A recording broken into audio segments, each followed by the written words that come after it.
All right. Oh, muted. There we go. Hi there. My name's Aaron Short. Welcome to my YouTube channel. Today is Monday, February the 5th. Thank you for waiting. That actually worked out great. I'll tell you why quickly.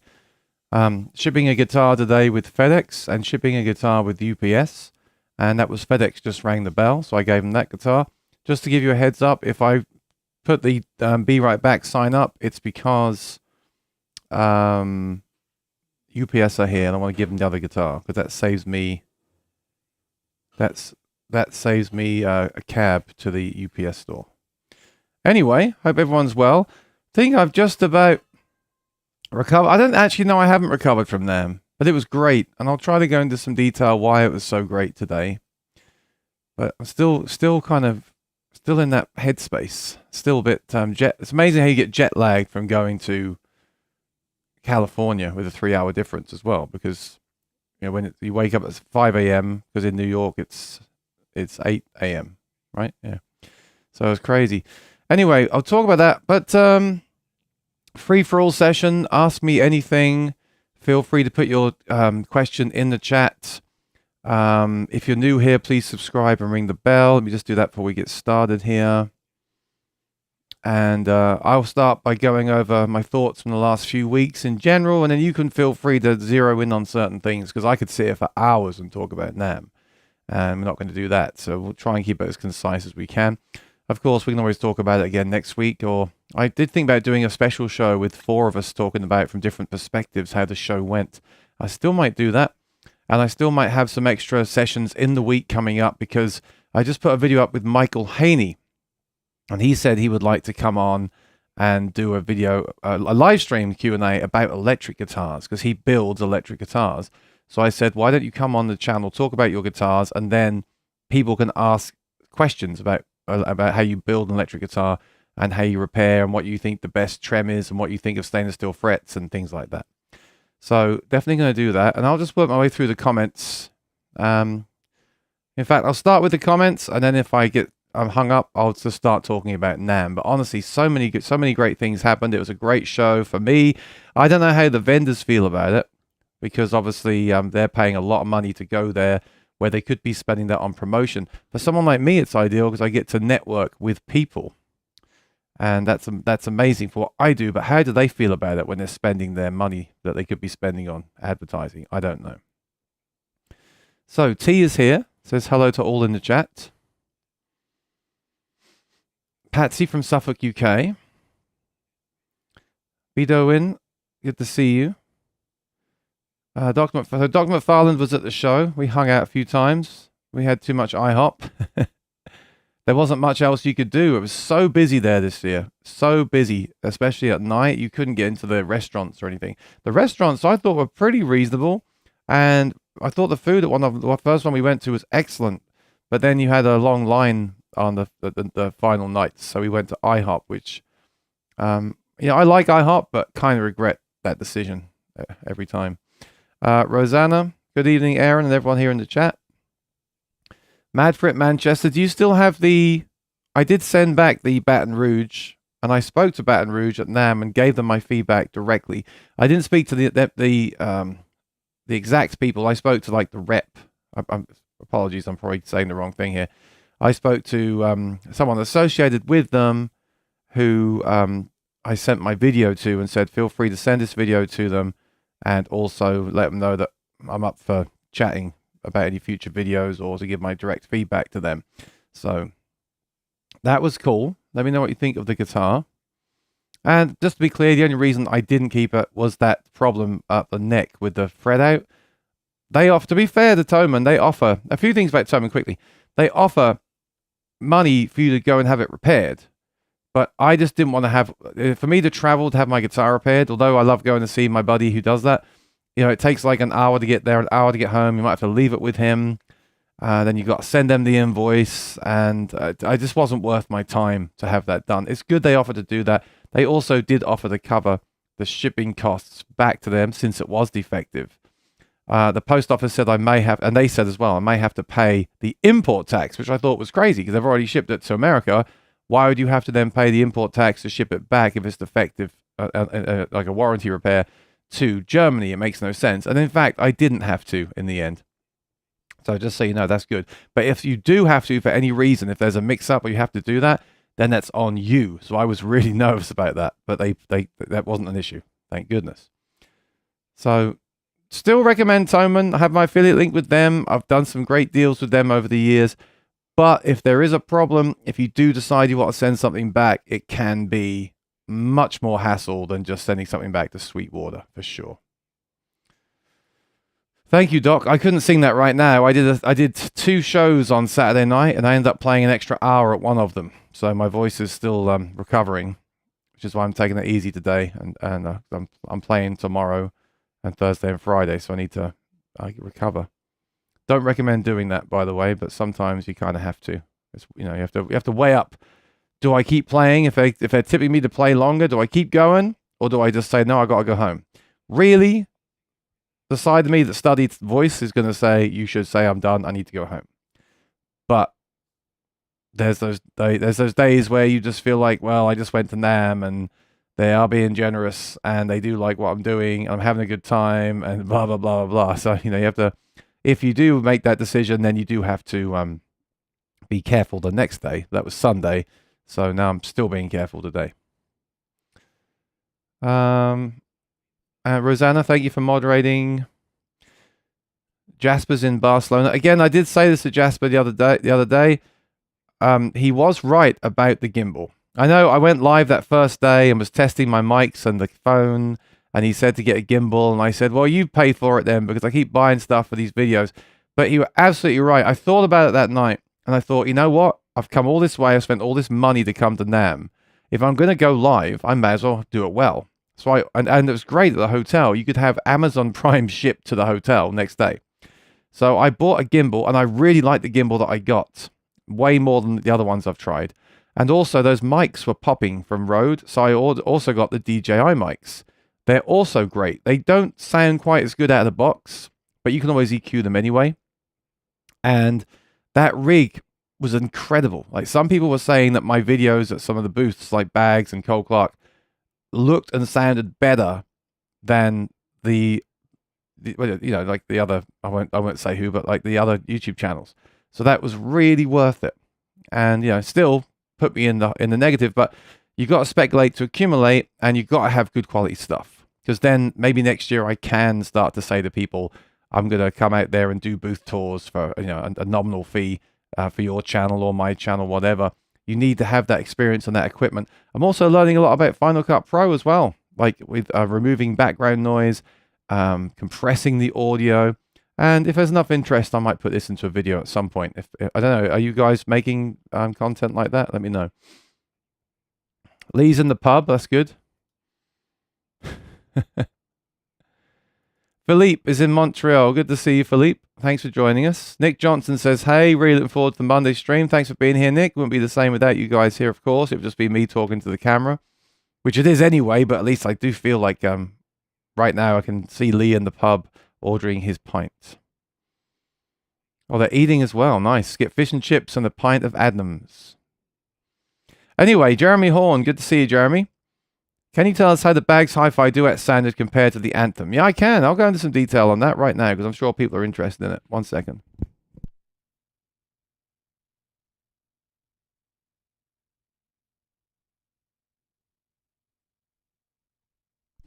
So I'll give you a little inside information about what's really great, right?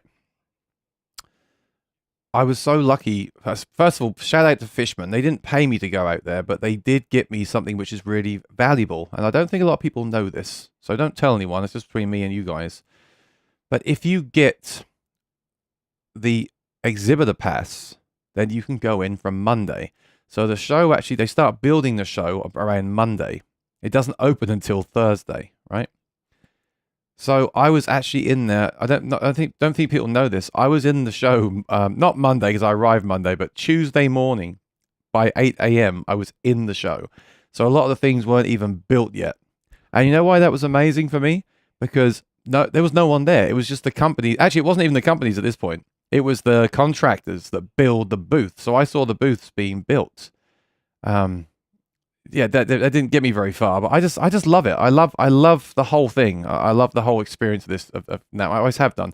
2020 was the same. It was so amazing. I got in early then as well with it was Rain Song back then. So that was cool to see it being built and to get a feel of the layout of the main hall. But then the great thing was on Wednesday, that's when people actually start to show up to set up their booths because they opened on Thursday. So I got some really good demos and conversations is the most important thing with people the days before. So I remember the Monday I ran into Larry Fishman and we had a really nice chat. I love talking to Larry about I love his stories and the history and all the things he's done. And I also really appreciate everything that he's very supportive of what I do as well. And then on Wednesday, I had a really nice conversation with Cole Clark Guitars. I don't get to see them very often. I had a really great conversation with everyone from LR Bags was great. Had a lot of conversations with Lloyd. He's awesome. Great guy. Again, great stories. Great insight. I was telling him some of the things that bug me about acoustic guitars, and he knew what I was talking about. Right? It wasn't this whole, like, what are you talking about? What's that? It's just the way it is. No, he knew exactly what I meant. So we really connected over that. The first night at the FedEx mail room, I ran into the guys from MySci. They were setting up their booth. So everyone says this, it's kind of corny. It's about those personal connections, and it is. And I'm not going to belittle it because I've got a channel. I can help them promote products, right? I know that. And going forward, I want to do more of that professionally. But they are building these booths. Now, Fishman had a meeting room, and no one's saying this, but Neural DSP had a meeting room. Everyone's saying they went home upset. They didn't. They decided not to have the booth to save the money and the time, and they had a meeting room. Now, I didn't see the main guys from Neural, the owners of the company, but I like to think they were back home finishing the software update. Well, time will tell, but they were there. They just didn't want to put the money into having that big booth. So I do feel like it's good at least they had a presence. I wish Fender and Gibson just had a small booth, like even if they had a small booth with their logo and some guitars or some TV screens showing this year's guitars, just to show that. I don't know. It definitely felt like a great show, great energy, and I think it'd be great going forward. I've heard that it'll only be 3 days next year, not 4. And I think that's sad myself. But again, I'm coming from a different angle. I'm coming from a selfish angle if I want to network out there and make videos. But I wish they'd go back to 4 days. I wish Gibson, Fender, and PRS, etc. would come back. I wish they'd bring back the lower hall because it was way too loud. Everyone always says NAMM is loud. It's not, but it was this year. The first 2 days were stupid loud. So anyway, of course, I took my TC Helicon pedal. I plugged in the hi-fi pickup, and I really liked it. A few things I noted. I must preface this by saying that this isn't finished. They took this there to show people at the show to get feedback. This isn't the finished product. So it might change between now and release. We don't know. All right. A few things I noticed. So with no microphone, it sounds just like the hi-fi, which is a decent sounding pickup, not my favorite.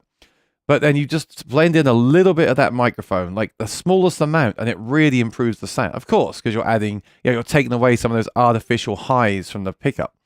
So a little bit of mic sounded great. And I decided by the end of the show that 50% mic to 75% mic was my favorite. 100 was a bit too washed out. But again, they might tweak it. They might change the EQ curve. They might change the way the blend works between now and release. But definitely a great move for them because I always wanted the mic. I like having a mic in the guitar. I can't gig with just a soundboard pickup because I wear in-ears and it drives me crazy, right? It's not natural enough. So it's going to be a great system. People are talking about the price. I don't know why, because the Fishman, their system with the microphone and the undersaddle is around $350, maybe more. I believe the K&K Trinity system, which is a mic and their soundboard pickup with the external preamp, which is basically the same as the Hi-Fi Duet. If you buy it from them direct, that's like $550. And don't remember, we don't know the final price yet. Let's say Sweetwater are correct and the Hi-Fi Duet is in fact going to be $450. Like, you can still wait a couple of months and then ask them for a discount on that, a better price. So you might end up getting it for $420, or I don't know. I'm going to defend it. I think it's brand new technology, brand new design. If you are the kind of player that's playing professionally or demands, insists on that kind of tone, then it's worth investing. I'll say investing in that. If you're happy with your hi-fi, or if you plug in once every 6 months, then and the hi-fi is adequate, then you don't need to buy it anyway. So don't forget that. You don't have to buy everything that's brand new. All right. I was impressed. I plugged it in on the stage. It didn't feedback. It was running through their pedals. The way it sounded in that room, which is a terrible place to test because it's a massive hall with a massive... It's like an aircraft hangar, right? So everything sounds boomy in there. It did sound a bit too boomy and distant to me, and I actually plugged in a guitar with the Anthem in it, and I as usual, I still like it. I'm not going to say prefer, but I told them the Anthem sounds leaner and crisper, and I said tighter. It's got a tighter sound. So even in a cavernous room like that, it still cuts through. Whereas the hi-fi duet sounds more natural, but therefore it's not going to sound as immediate. As we all know that undersaddle pickups sound immediate anyway. That's why I like them. But it wasn't feeding back. It was running through their pedals. I made the direct recordings. I didn't plug in direct with that. They did shut off the pedals at one point. It wasn't feeding back, which is very promising. So I'm going to withhold judgment. I don't like the way people these days have a strong opinion before a product's even released, before they've even played it. I said to them, if you want to send me a guitar with that in, I'm happy to gig it for a while, but around release time, so I can then make a video and say, right, I gigged it, and this is what happened. Right? So I think that I'm not going to have a strong opinion until that comes, but I'm excited with what I saw from that. And I got a whole new level of respect for them, the way they were talking about gear and pickups and the way they research things. I do think sometimes we look at the price, and that's kind of the final thing. You do have to remember, like, they are a company. They have a lot of employees now. They need to make money. Their costs have gone. I'm not defending them, but you do have to bear that in mind. And I don't know if $450 is the final price. So again, just wait until summer. And I would say, if you're happy with your Anthem, don't take it out. If you're happy with your hi-fi, don't take it out. If you feel you need something more, or you just don't want something under the saddle, then I would try the hi-fi duet. And don't forget, when you buy from, I know, I always talk about, I buy from Sweetwater myself. That's why I was talking about Sweetwater, and I have the links with them. By the way, please click on my affiliate link. It helps me out when they see the activity happening there. But don't forget, you can return it, right, as well. And if you're not in America, I know people here watching from England and places where you can't return gear, but that's why that's why you need to watch the reviews and see what people say before you jump in. That's all. So yeah, let me know if you've got any more specific questions about that system. I definitely think that will benefit more from external EQ, but then again, everything does. I still have a feeling, and I don't know if I'm right, that the Anthem is going to be the more bulletproof, stable system, simply because it's just a lean-sounding system with an undersaddle. So I just think it has to be. I'll be really surprised if I come on here in June and say that the Hi-Fi Duet is a more stable and punchy system than the Anthem. I can't see that happening. And the Anthem isn't going away. We know that because they recently updated it with the new preamp power, the extra 6 dB of gain that I covered on the channel. So don't throw your Anthems away. Depends on what guitar it's going in and where you're performing. Definitely. All right, so let me know if you've got any further, if that was specific enough. Did you play a new Martin? I did, but it's exactly the same thing. You cannot judge an acoustic guitar at NAMM. You just can't. There's so many reasons.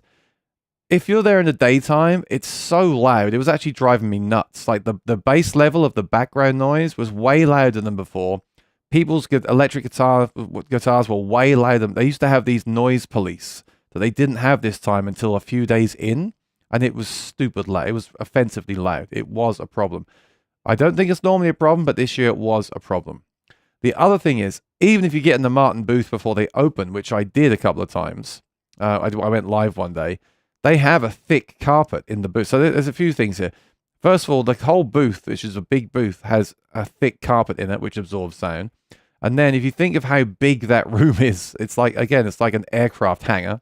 So all the sound disperses, whereas when you play a guitar in your living room, the sound bounces around the room, right? So it's just impossible. I mean, I played all the new guitars and some of the old guitars. For that reason, none of them sounded particularly loud. I could get a feel for the tone for them. I'll tell you one guitar I did play that I didn't report on. is I did pick up and strum, because they let me, the OM45 John Mayer that I've already said I'm not going to be buying because it's just way too much money in one guitar for me. But it is, as you'd expect, of course, it is noticeably better than the OMJM. The OMJM version I compared it to, and of course there's only these two guitars, all guitars are different, I always say that disclaimer, but the two guitars, the OMJM version, which is a fifth of the price, is noticeably heavier. The OM45 John Mayer is nice and light, which I appreciate that, and it also has a much more airy, attractive tone than the OMJM, which is a bit more kind of heavy, sort of a thicker, like mid-rangey, not quite as pretty tone. And the OM45 John Mayer looks amazing in person too, but I still stand by what I said. If I had loads of money lying around, I would get one as a collector, as a fan, and as a player. But the minute I put a ding in something like that,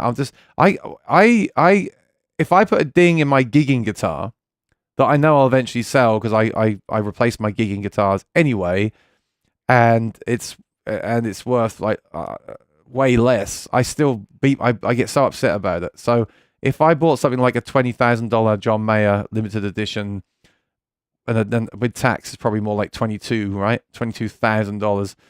If the minute I walk that into the door, I'm gonna be so distraught. But I will say this: if you've ordered one, if you're buying one because you want to get one and you're looking forward to it, I think you'll be really happy. Again, all guitars are different, but that's a really cool guitar, and many people told me the same thing as well. I also played the new SC guitars, which I thought were great and much overshadowed by the Inception.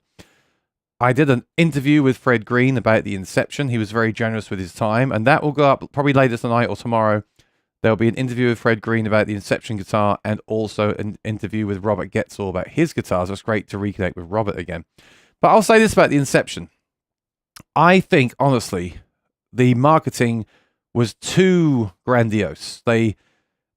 You saw my video, and I don't like to make these videos when I don't have the facts, but sometimes there's products where I just have to because I'm so excited. Generally just need to talk about it. And you heard what I was saying about the Inception. I was saying, wow, they're going to bring out a carbon fiber guitar with a brand new pickup and stainless steel frets, right? None of that happened. What we got was actually, when I look at that guitar, it actually looks pretty traditional to me. That the holes in the bracing, when you look at it in person, and the fact there's no gloss on there, it kind of looks like an antique. It's actually more traditional than anyone's even talking about. And there's things that people are completely overlooking with the Inception. Like, first of all, it's really light, and that's amazing, because a guitar that weighs 4 pounds. I mean, let's be clear. The Inception is clearly a gigging guitar, right? That's made to play live with. So first of all, I have a few thoughts on this that I want to get out.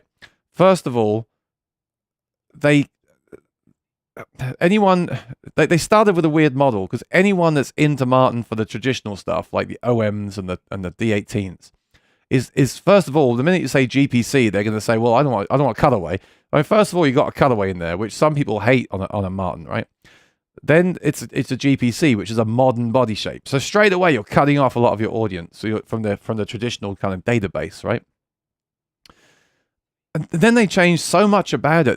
There's no way you can reference it to another guitar, which may be by design. Like, one thing I noticed about that guitar is even the strings are different. They're using the Kovar strings now on a lot of guitars.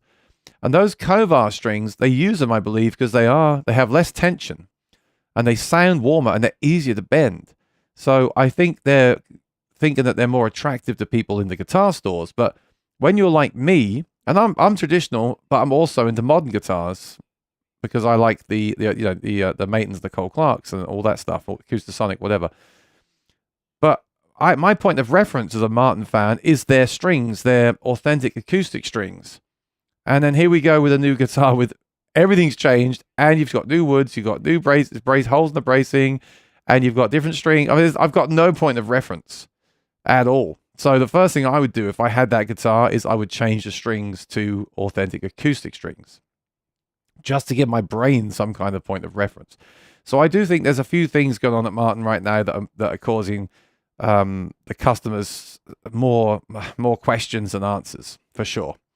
But I think people are completely overlooking the fact that it's a lightweight stage guitar that was the same volume as the other guitars. Tonally, again, I'd want to try different strings on it, because even the tension of strings really changes the tone of a guitar. And again, I couldn't really hear it in there anyway. There was no like quiet rooms to go into. There was one quiet room at the other end of the hall where I did try some close guitars, and even that's not ideal because you're in this like soundproof chamber. So it's dead anyway. So you don't even get any reflections from the guitar. So anyway, one thing that was great with that, they did say they watched the videos. I spoke to the people at Martin, and they did say that they would put me on the list so I can get some of these new guitars as they come out and actually demo them. I say demo because if they send me a guitar, I'm not sure if I haven't decided yet. Like, I'm not sure if I'm going to review a guitar that's been sent to me, kind of cherry picked from a company, but I'd like to play it and compare it to other guitars at least. I don't know. I haven't decided how to do that yet, but it's certainly much better than me buying guitars and then either deciding I want to keep them, it costs me a lot of money, or ship them back. I don't think like Sweetwater mind that because I am in their affiliate program, but at the same time, when I ship a guitar back to Sweetwater, I have to pay to do that. So that could be good. I don't know yet. We're still talking about it, but I definitely would like to get them on the channel. Now, I think the SCs were totally overlooked as well. And I'm also surprised they brought out 3 cutaways at once. Because I was just complaining a few months ago we had no cutaways in a Martin guitar, and suddenly we've got 3 cutaway guitars. I think they should have released the SCs at this NAMM and then released the Inception in the summer and done a thing around it in the summer. But that's just my opinion. That makes it even harder for the customer. Like, do I get an SC with the Anthem or the Fishman Aura, or do I get an Inception? I mean, they're all kind of the same tool, right? But they're all different, very, very different flavors of it. So, yeah. So it's good. I was really impressed with the new Mexican line as well. One thing no one was talking about is they're now making custom shop Martins in Mexico. They've made 8. Well, they've made 1 so far. They're making 1. They had 1 there that's made at the Navajoa factory that looked great. I didn't realize it wasn't made in Nazareth until like a few hours later. It suddenly clicked. I was like, whoa, that's kind of big news. I wonder what they'll say about that on the forums, right?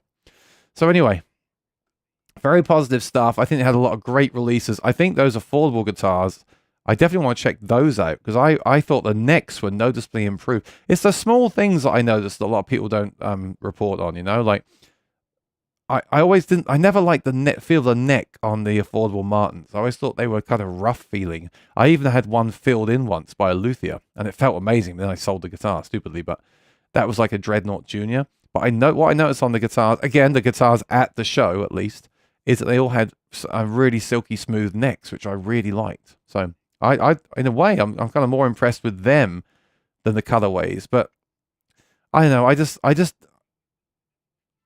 I think Martin's a funny thing. I'm so happy they try a lot of really new things. They're pretty adventurous, and yet they always just get knocked down because they're not doing traditional. I don't think that's fair because they still make the traditional. So why not try new things? Some of the guitars they've made in years gone by, they've had like guitars with aluminium or aluminum tops. That's really forward thinking. And the F1 Aura system built into the guitar, that was really forward thinking, but everyone just complained that there was circuit boards in their guitars. So I don't know. Let me know what you think. And if you've tried these guitars, let me know what you think in the chat as well. I did meet a few people that watched the channel, which is awesome to meet people. Because you think, oh, people do watch the videos, It's great. Showbox, I saw 1 demo of it. The forums are really talking about it. I thought it looked like a cool product. That's why I filmed the video with them. And Mackie said to me, if they've got one spare, they'll let me review it. So, fingers crossed.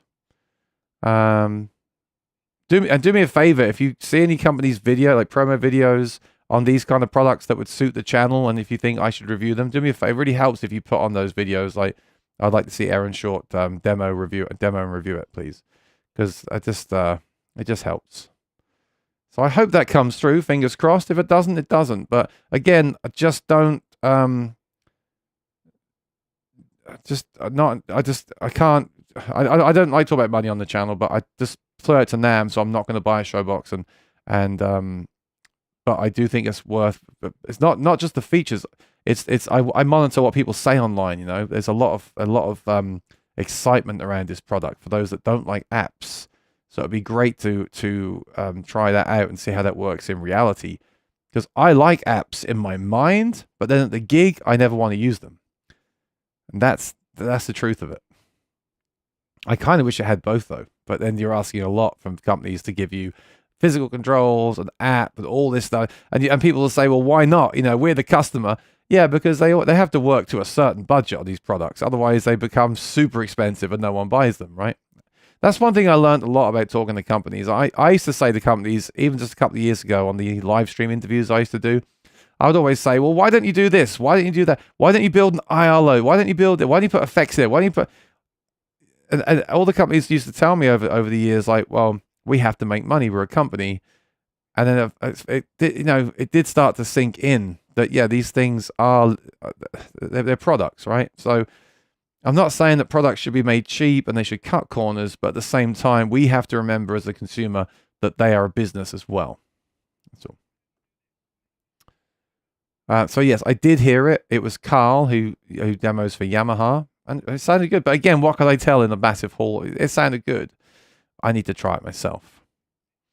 Dr. McFarlane says, I never regret iHeart. Well, I don't emotionally. It makes me happy, but physically it does a bit. I have to admit. But maybe I just eat the wrong things and eat too much of it. Glad you've nearly recovered from them. Yeah, a lot of people got sick, and luckily, knock on wood, I didn't get sick, which is great. But a lot of people got sick after the show.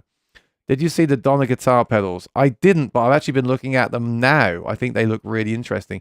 And I think they're some of the closest things we're seeing to like a new TC Helicon style pedal. If anyone could do it, it could be Donna. I do have something that I saw the other day, which no one's talking about yet. And I'll give you a little preview. The GTR, you know the GTRS guitars? They're basically electric guitars with the effects built in. So you just take that to the gig with a remote pedal, a Bluetooth pedal, and you just plug it in and play. Great idea. Reminds you of the Variacs. Like, great idea. So basically your sounds are built into the guitar. You don't take an external effects unit. Well, I was surfing around as I do the other day, and I saw GTRS acoustic. So I think they're bringing out an acoustic version. So I'm going to keep an eye on that because that could be exciting.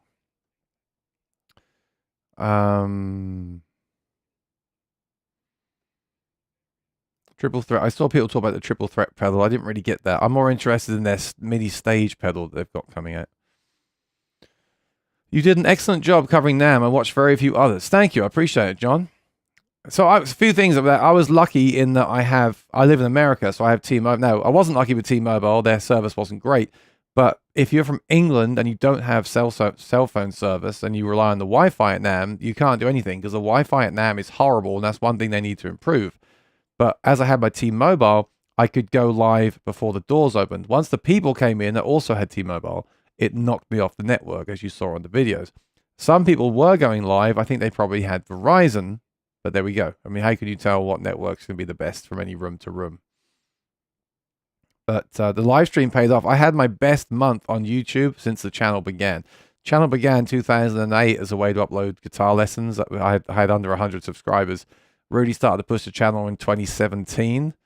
And YouTube said that this past January was the most views I've ever had in 1 month. That was great. Of course, the problem then is it's very hard to sustain that, and it looks bad the next month if you don't have the same amount of views.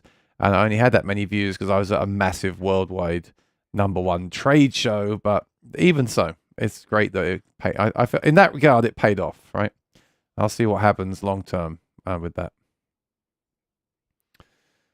Ramsey says, Aaron, sadly won't be able to tune into the stream today, but we did talk about it, so I wanted to briefly drop by and say hello. You're the king of guitars, amps, gears, pickups, and cool music tech. Thank you. Appreciate that. Awesome.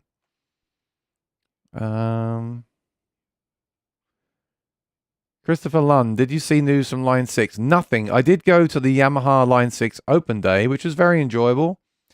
Did a little tour of Line 6, and more importantly, a tour of the Yamaha Artist Custom Shop, which I really enjoyed. And the guy there that makes their acoustic guitars is super knowledgeable. It's super cool. I really liked him a lot. I can't remember his name. I apologize. But he was awesome. So that was worth going to. Actually, a funny thing is, at the NAMM show, I didn't make it to Yamaha. Yamaha had a hall upstairs, and I did try to go, but there was a line to get in. So I never made it back there again. But I also knew they weren't bringing out any new acoustic guitars, nothing from line 6, and the Pacificas looked cool, but I just didn't make it back. So despite being there the whole week and it being 4 days long, there's still rooms and booths that I didn't go to.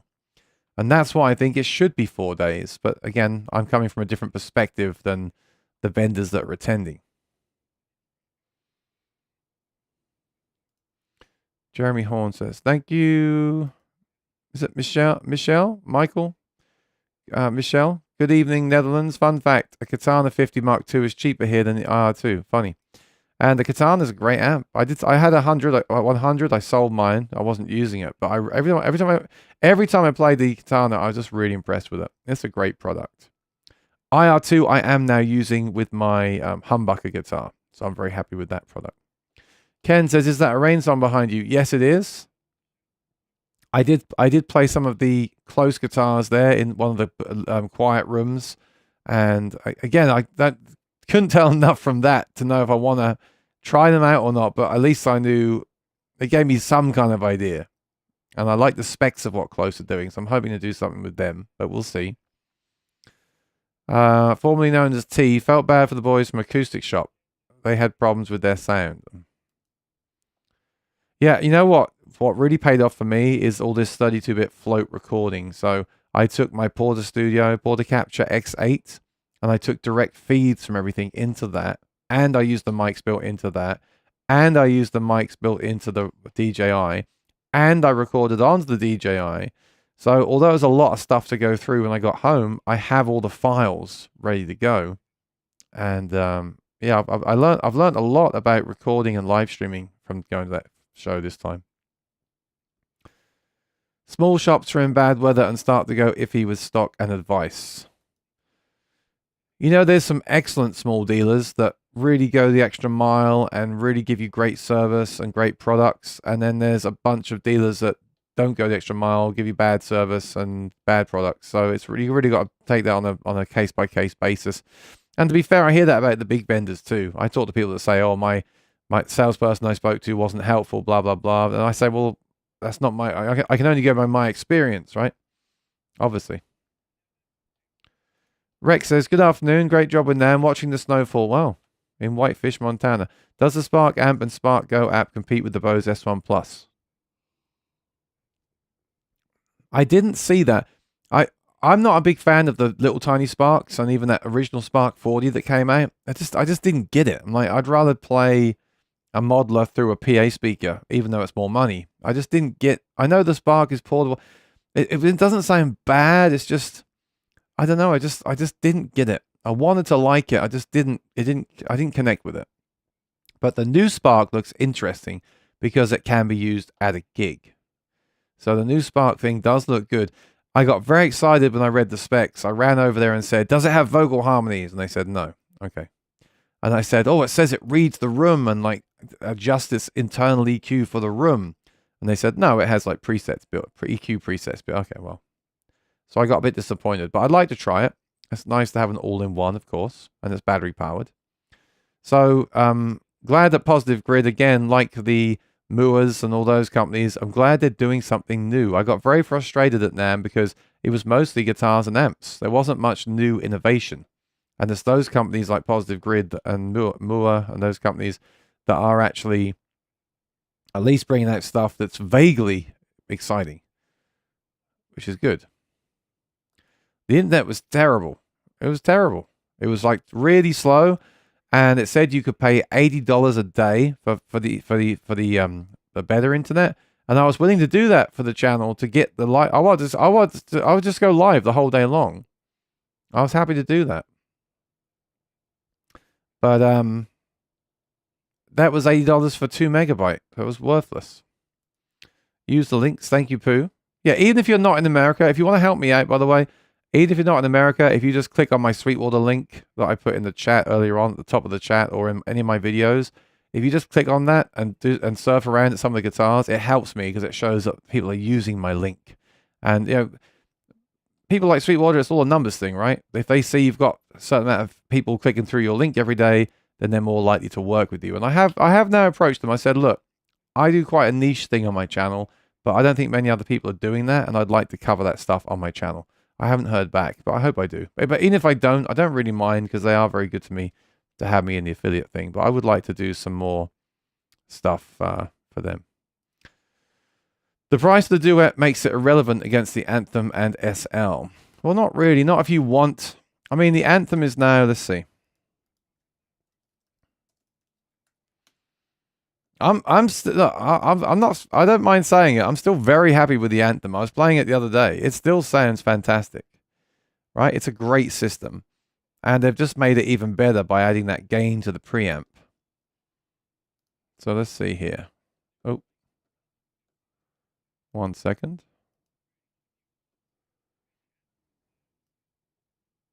All right. So the Anthem is $329. So we don't know the final price of the Duet yet, but they're saying $450. You know what I feel? I feel like those people, and I used to be this person, and maybe I still am, those people that don't want an undersaddle, those people that feel the undersaddle affects their tone, those people that don't want to drill a single hole in their guitar apart from the M pin, because you got to drill a hole for the pickup with the Anthem. For those people, another $120 is nothing, because they're the kind of people that will pay that for that peace of mind, right? Or that state of mind. And if you have a problem with any of that, then you can get an Anthem for $100 less. And arguably, it's in some venues, it's going to be better anyway. And then you can always go down another $100 and get the SL, which is probably my favorite aftermarket pickup system. That's $230. And if you buy these used, they're even cheaper. So I don't know why people are saying about the price. And I was thinking it'd be nice if LR Bags could get the new pickup system to $399. So it's only $70 more than the Anthem. But again, I just think at that point, at $399, anyone's going to pay $399. It's going to pay $449, right? It's a niche product. It's a specialist product. It's not a mass market pickup. A mass market pickup is the Element, which is even more affordable than these. How much is an Element these days?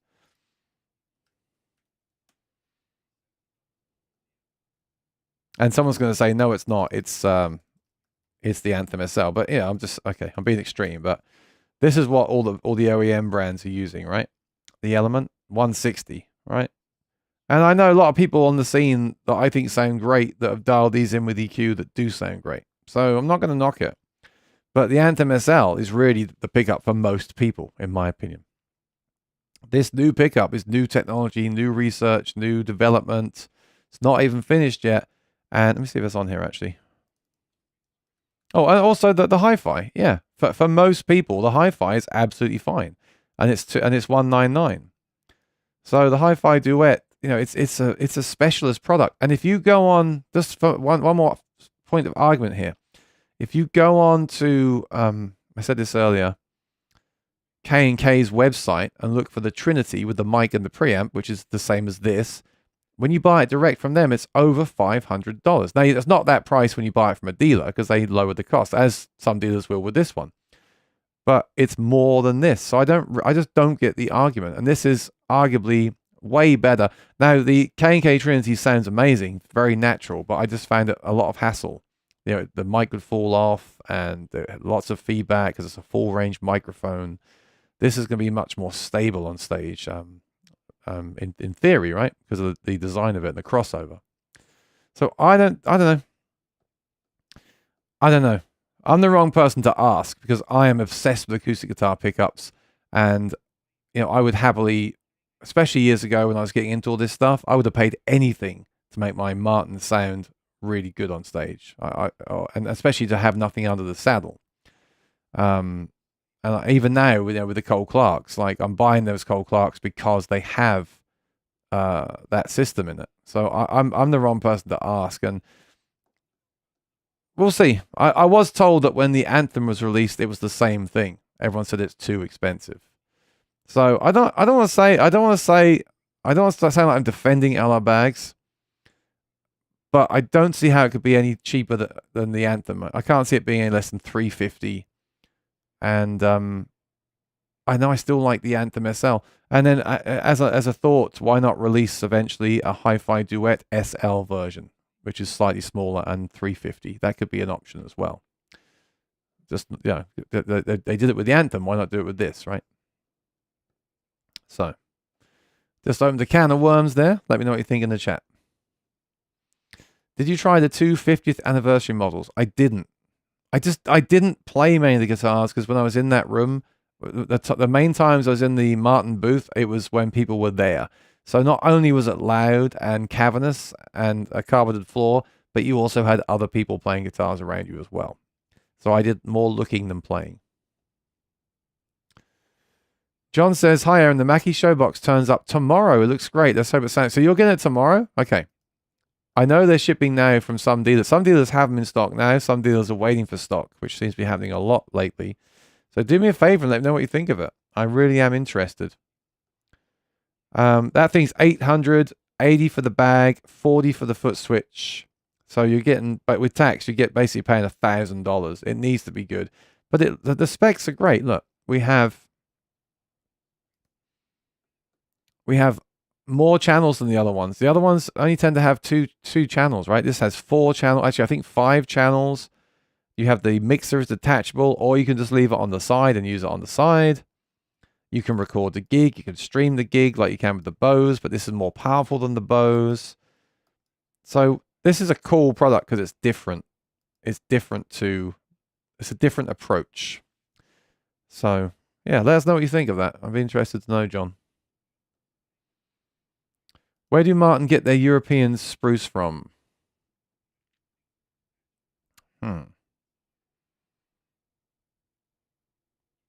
I don't know. And I guess there's different places, right? Maybe someone can tell us in the chat. How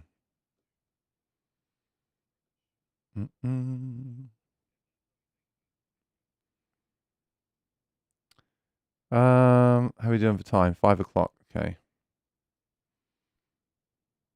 I think there was something that hang on. There's something that I missed up here. Donna? No, there was something that I wanted to talk about today. It was important. I can't remember what it was. There was just so many things that I saw. I didn't even mention the Cole Clark, and there was a whole thing with the guitars now being made in China and finished in Australia. I have so many thoughts on that as well for different reasons. Being frustrated that I don't see many Cole Clarks in America. I think it's only a good thing that they'll be able to make more of those. And then they won't be making the 1 series in Australia anymore. They'll be making them in... Well, they won't be spending as much time making the 1 series in Australia. So there'll be, hopefully, in theory, there'll be more 2 and 3 series made in Australia. So I think that's a really good thing. But yeah, there was a lot of comments about that online too. So, I don't know. I like to sit back and see what happens with these things because the market is what really decides at the end of the day, isn't it? It's like when the Hi-Fi came out. I still don't really know. I know a lot of people that have it installed. They're happy with it. They want the mic in there. They're waiting for that version as well. But then I kind of see both sides. I see people say then, well, I bought that and now I'll get the new one. But then again, to be on the side of the company, you can't expect them to not make a product. They need to keep bringing out products to sell, right? It's like every year we get a new PRS Silver Sky in a different color. But I'm not upset that they brought that color out after I bought the one that I bought. So I don't know. I try to see everything from both sides all the time. But yeah, it's tough. All right.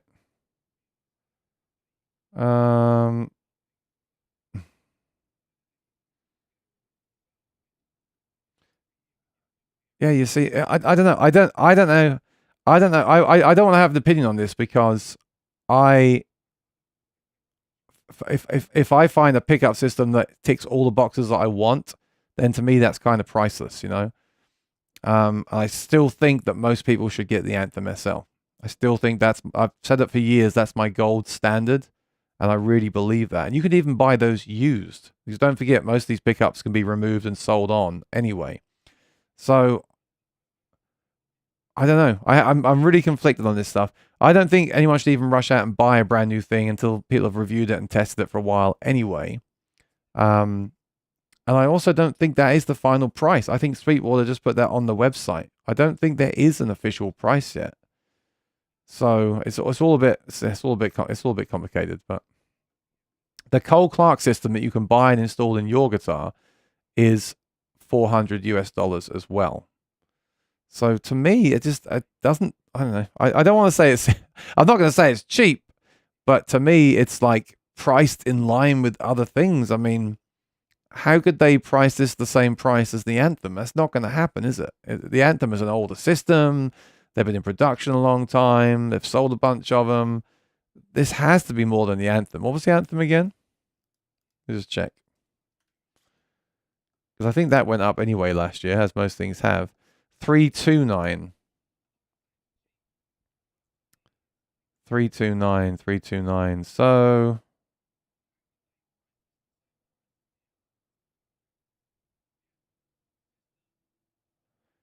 yeah, so I mean, yeah, I personally think it should. I think the new system should be 399. I think it should be more than the Anthem. 450 is getting up there, of course. I think if they could hit 399, it would be, for me, that's the price. At the same time, $50 more. So for me, if I'm going to spend the 399, if I'm that into acoustic guitar pickups, as long as it's really good, I still think 450 is reasonable, especially looking at the other systems on the market that are more than that, which no one is saying.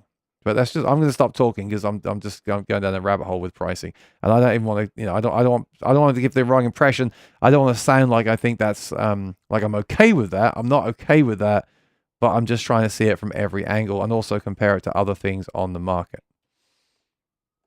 All right.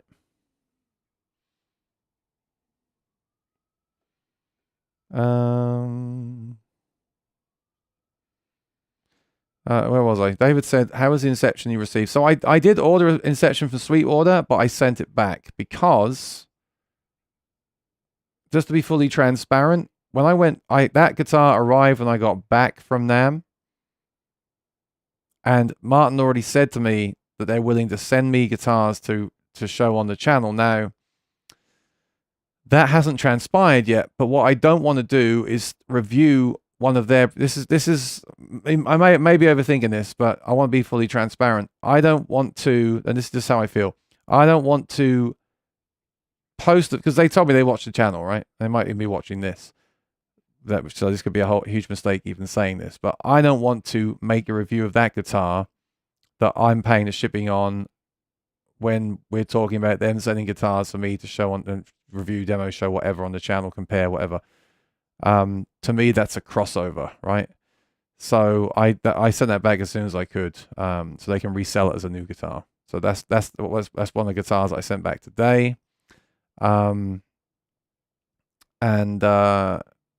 Yeah, moving forward, I want to move into situations now, which is what I was talking with companies at NAMM, where I make money from it. I need to make money. So again, I don't like to talk about money on this channel at all, because I don't want to sound like I'm begging for money. But the reality is, and chances are, if you're watching this, you're a performing musician and you get this as well. Like when people say, "Why do you?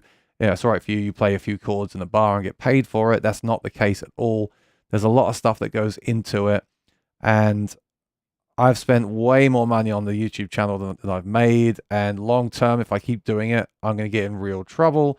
So I kind of went to NAMM with this in the back of my mind. It wasn't at the front of my mind at all, but once companies and people started to say to me, I bought so-and-so guitar because of your video, or we watch your videos, it then really brought this to the front of my mind, and I thought, right, well, this is great, but the danger here is that I now move forward into making videos for companies for free, and I become a free salesperson. And I've kind of had a thing with this a few years ago, which I don't want to talk about today. But the annoying thing about YouTube is if you have 1 million subscribers, you can, the ad money you generate means you can buy anything you want and make a video and sell it and lose money and you're fine. When you're in this kind of weird middle ground of like 17, 18,000 subscribers, you don't make enough money to do that. You make enough money really to pay. I mean, when I was at NAMM, I bought a gimbal. I bought the microphones, right? I pay for the flight. I pay for the hotel. I pay for YouTube Red. I pay for Ecamm Live, which I'm using now to stream on. So I just need, to add to that, like, even if you can send a guitar back, and they charge you the shipping. So and you send a guitar back, you're paying the shipping on it. I really need to move into that. So it was a really quick decision when companies started to say they were interested, and some of them are not concrete yet, and some of them didn't. You know, I went to Mackie and I said to them, I'd like to demo this on the channel, and I came to do your booth tour, and I'd like to work with you on some other videos. So I still don't know how this is going to transpire, but I decided at that point, like, I need to now stop, and not to say that I won't still show stuff that I bought on the channel. Of course I will, but I need to move into a different model with some of these companies where they help me out, and eventually they need to pay me as well. I need money, right? So I'm happy to do a few things for free in the same way I'm happy to go and play a gig for free to show a venue what I can do. But I need to change the relationship. And I know some people will say, well, that's going to affect the videos. Maybe it will, but what can I do? I have to do something. I was thinking like some guitars, I will, like, if I get a guitar every day, I'll just record it and compare it to other guitars. I'm still deciding what to do with that, but I can't, but I know, I'm saying to him, I don't want to get too, this is too personal, and I don't want to bore people with the whole financial thing, but that's just so people know that's where I'm at now. I need a different model. I still want to keep going to NAMM. I still want to go and cover events. I still want to go live.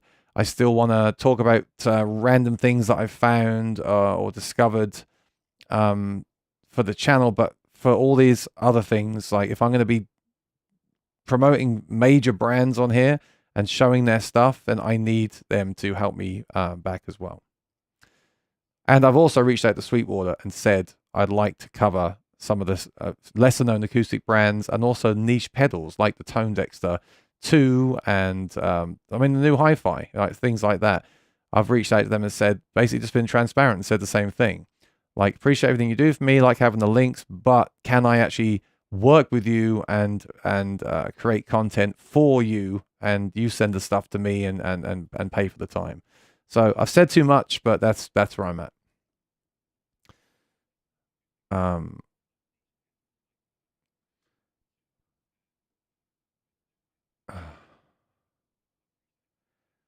Not to mention that tax time is coming up. And that's why I actually sold. So the good news is with the used market right now, I think it's recovering. I sold 3 guitars, and I was really fortunate because while I was at NAMM, it hurts me to say it, but I sold my OMC Martin.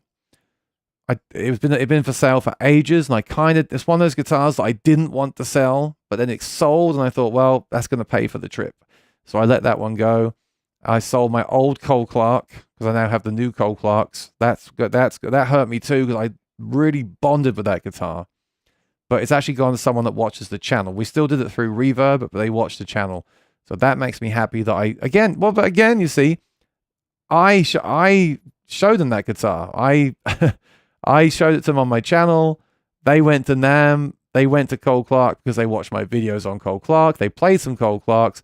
They saw I was selling one on Reverb, and they bought the one that was in the video so again, I just feel like I've done so much there. Same thing with Cole Clark. Now, I don't mind because I really love the guitars. I use them professionally. But again, the same thing. I need to move into a new model with that because I'm effectively selling guitars, right?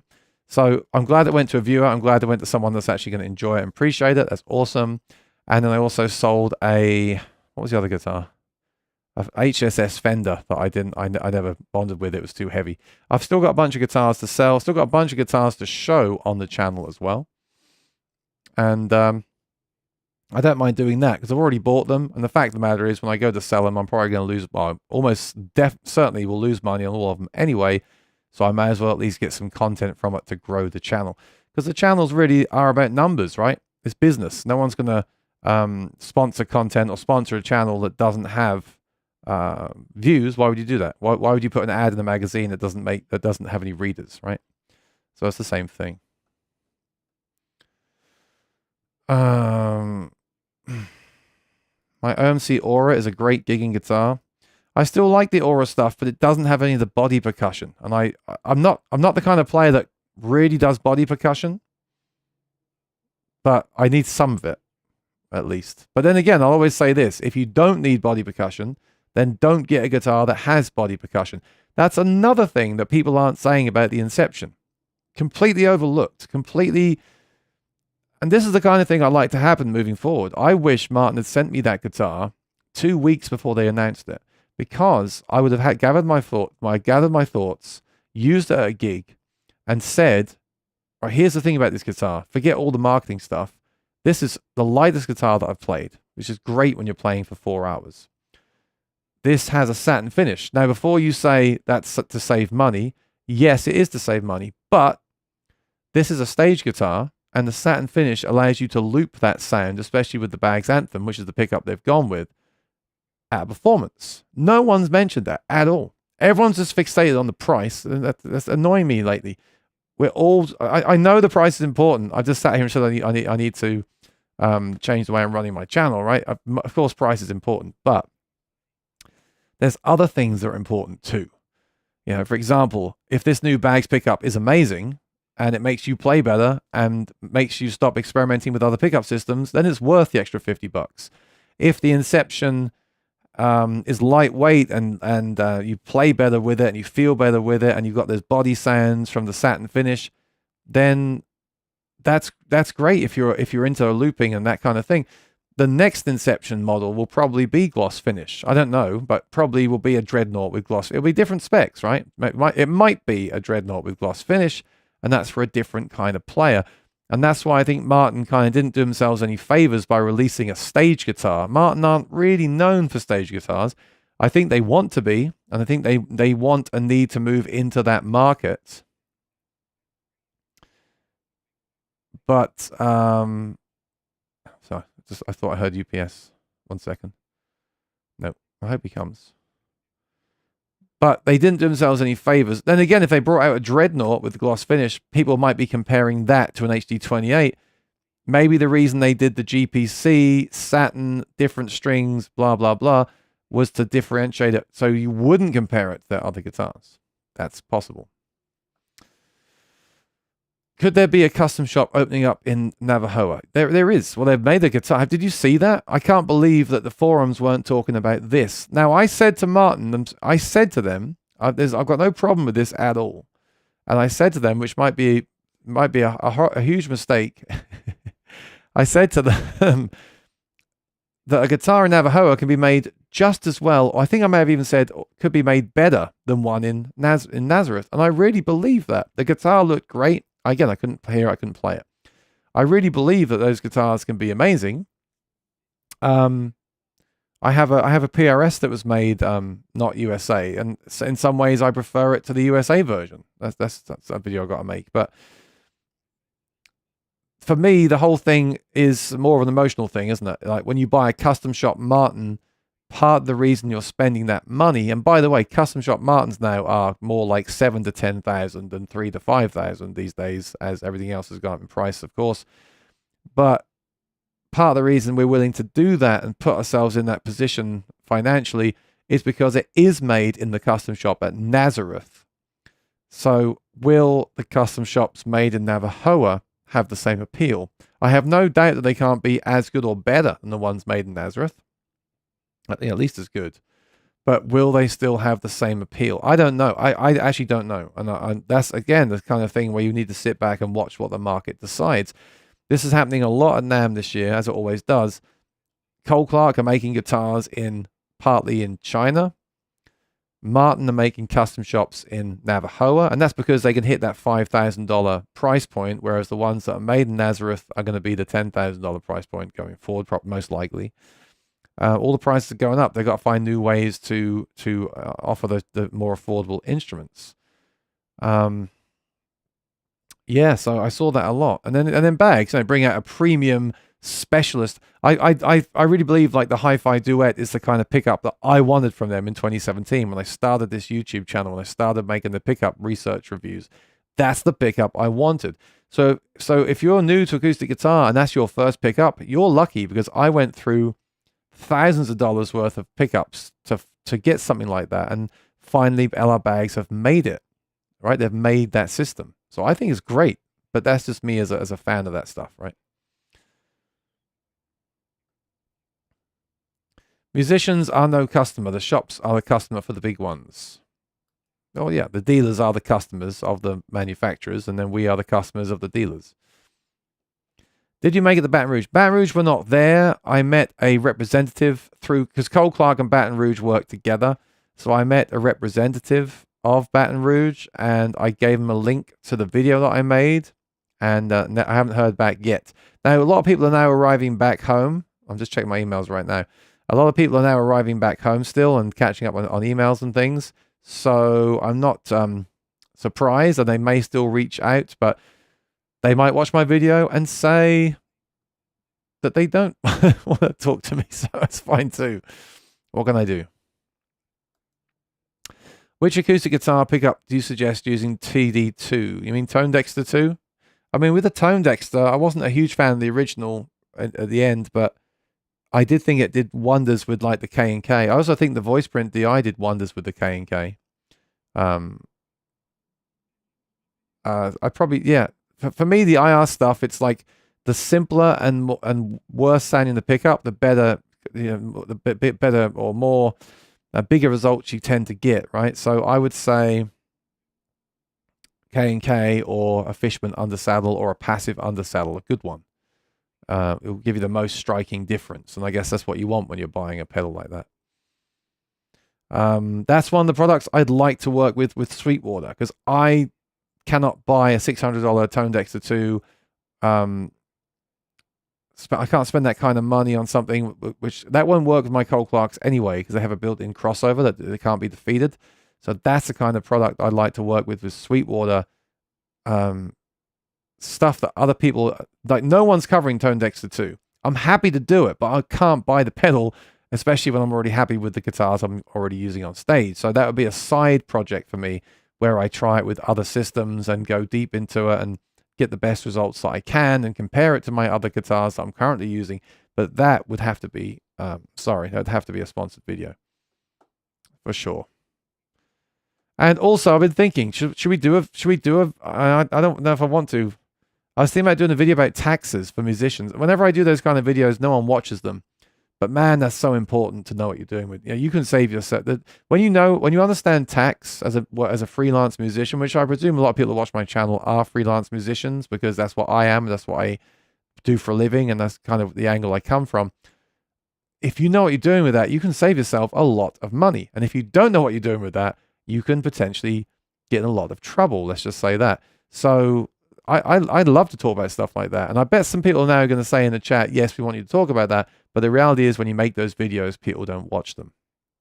But it'd be amazing to have a musician's accountant on here that can go through all the things you can claim for and answer questions. I feel like a real geek, but I'd actually love to do that.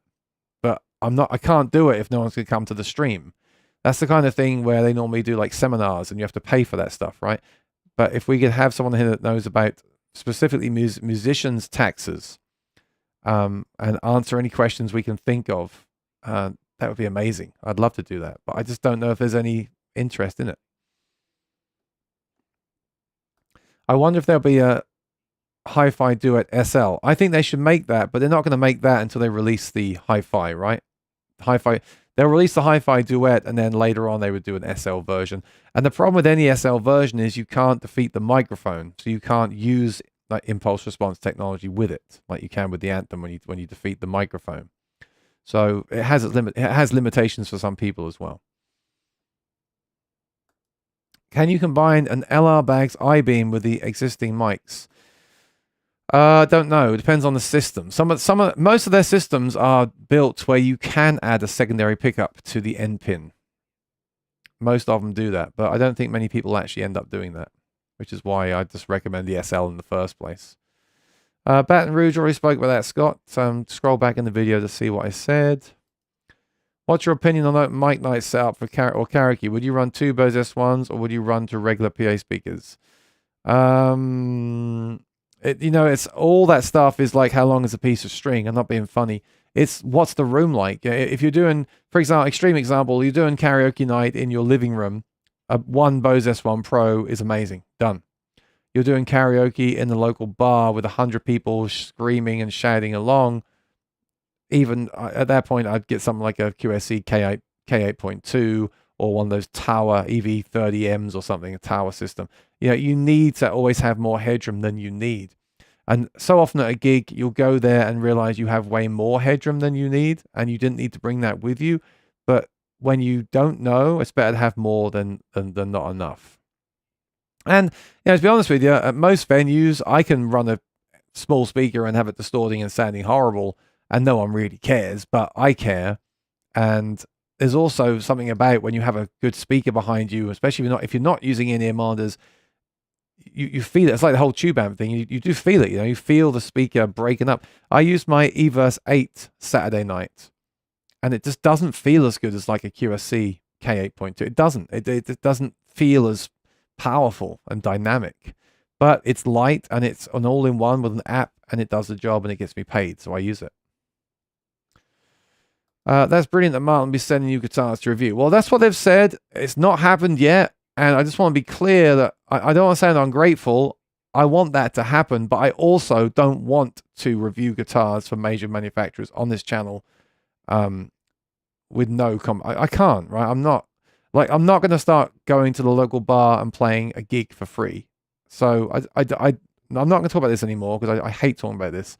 But I want to be clear and transparent about that. Yes, I want to move into if I'm going to keep doing YouTube, and it seems to be going well, like numbers are up, more views than ever, more people in the chat on Mondays than ever. I want to do more YouTube. I want to do more content, but I can't do. I'm saying one time, and I'm not going to mention it again this week, but I can't do it. I'm not going to promote products for free. I do have my affiliate links, but sometimes people don't use them. I tell people not to use them. If you're buying a Martin, do not use my link to buy it. Phone up Sweetwater and ask for a slight discount and save them money.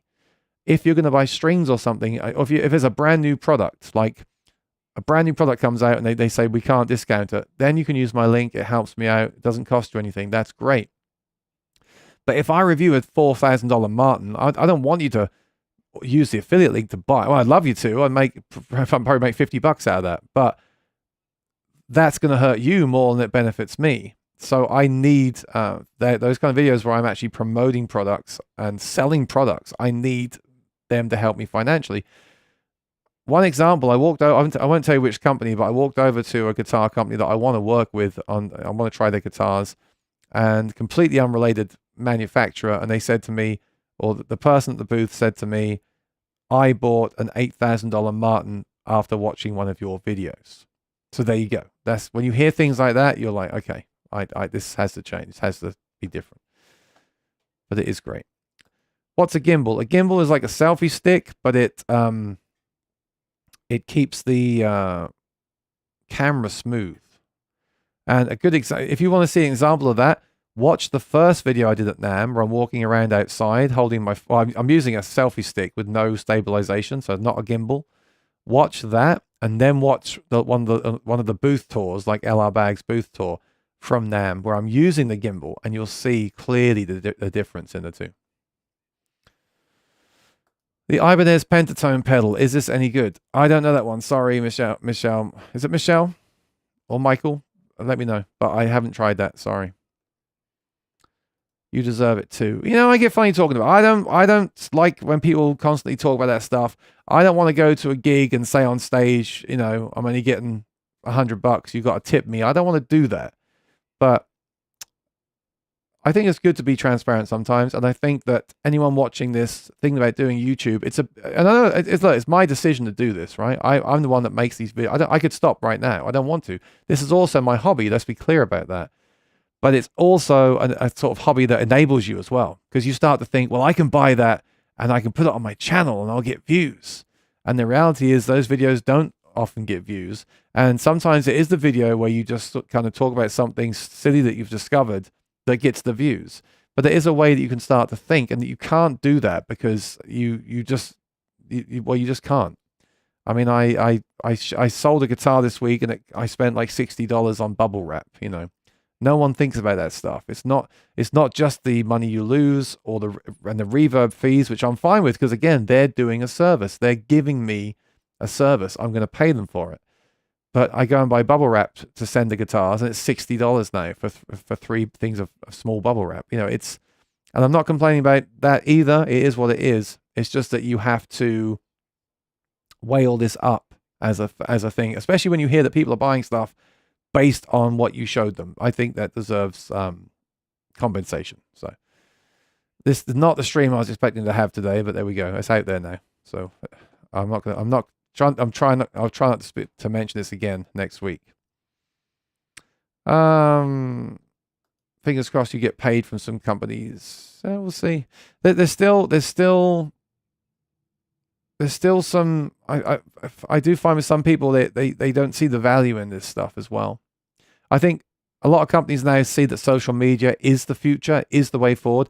Some companies are even doing their own YouTube channels now, which is great. And that's really, I mean, some companies are making more money from their YouTube channels now than they are from the products, because their YouTube thing is so big and successful, and that's great. And that's the extreme version of it. I definitely think there's been a change now. I think 10 years ago, if you said you've got a YouTube channel, people would kind of laugh at you or look at you funny. Now it's like, oh, you've got a YouTube channel. Let's see what you've done. There's definitely more interest and respect and worth associated with it. But it's a business, right? Now you've got to say, well, I have this many views. I can get this many views. I can sell this many products. You've got to present it as a business in the same way that when you go to a bar for a gig, you know, you say, right, you should hire me. Why should I hire you? Sometimes they say, how many people can you bring? Which I don't like, but they say, why should I hire you? Well, and what do you charge? Well, I charge this. Well, why do you charge that? Well, I charge this because I've got a music degree. I've been playing for 30 years. I'm good at what I do. I take requests. I'm interactive. I'll keep people here drinking. If you bring people in, I'm going to keep me. I'm going to give you a great night. I'll do it at my absolute best. Give you a great night. Okay, cool. We'll try you out, and if it's good, we'll keep doing that. Great. That's the same thing. And I think anyone that does music, plays music, probably feels the same way. Some people around here go out and play for free or for drinks because that's their hobby, or they just like to perform and they have a regular job, and that's fine too. But that's not where I'm at with that stuff. If you don't like the product, we'll be able to return it without doing a review. Just do reviews you think are worth doing a positive review on. Yeah, I thought about demoing stuff. I thought about calling something a demo, because the truth is, and this is the absolute truth, I'm not even talking about the gear that I review now. Gear that I'm selling or I've sold, I will sit and compare. I've spent hours, probably years of my life comparing guitars to think, which one do I want to sell? And very occasionally, it's very clear. Like, I do not like that guitar, or that guitar sounds way better. I don't need that guitar. I'm selling it. Right, done. Right, that happens. But so many times, I'm not just saying this, so often, and it must have happened to others as well. There's something you like about one guitar and something you like about the other. Or one you might think, oh, that's a bit too bright, so let's play the other one. Oh, it's not quite bright enough. You know, that's when you sell both and buy another guitar, of course. But that can be the problem with that. So I don't know. I think I would return, because that's my time too, right? If I've spent weeks with products in the past that I've sent back to the company and said, I you know, there's a problem, it was broken, it's not working, whatever. And I think the problem with that is it takes up your time. So I'm not sure what I'd do. I think if I saw value in a product and wanted to show it, I would make a demo. I'd record it with my microphones and maybe compare it to some other guitars. Compare it. Only if I thought a product was defective or just couldn't see the point in it at all personally would I then ask to send it back. And then, I don't know. I guess, or maybe find a way to work that. I don't know. It's complicated. It's tough. But I got to figure that out going forward. I got to figure out a way to get stuff here on a regular basis to make content with, but also the way that you want me to present it. I mean, when I did the Emerald video, and by the way, I spoke to Alistair from Emerald. We might try another guitar, because it's the same with that, right? I didn't like that guitar. I personally lost money sending it back, so I wanted to make that video. But a lot of people in the comments, said they've got them and like them, but no one said to me that I'm out to destroy the company and I shouldn't have made the video. A lot of people agreed with me, but a lot of people also said I own one and I like it. So it's like, well, okay, so maybe with that video I should have just done the comparison between that and 2 other guitars, and then just comment, put my personal thoughts on it. Maybe that's the way I should do it. Compare stuff. Like I do with pickups, right? One of my favorite videos from last year was I didn't talk at all. I just recorded in the same guitar the hi-fi, the Anthem, and the Element, and that was the video. Now you can come on here on the live stream and say, well, which one did you think was the best? Blah blah blah. That's right, but I like that video. Like, just show the information. So I'm thinking about doing that. Okay, just compare stuff, and then make a specific video about a specific thing.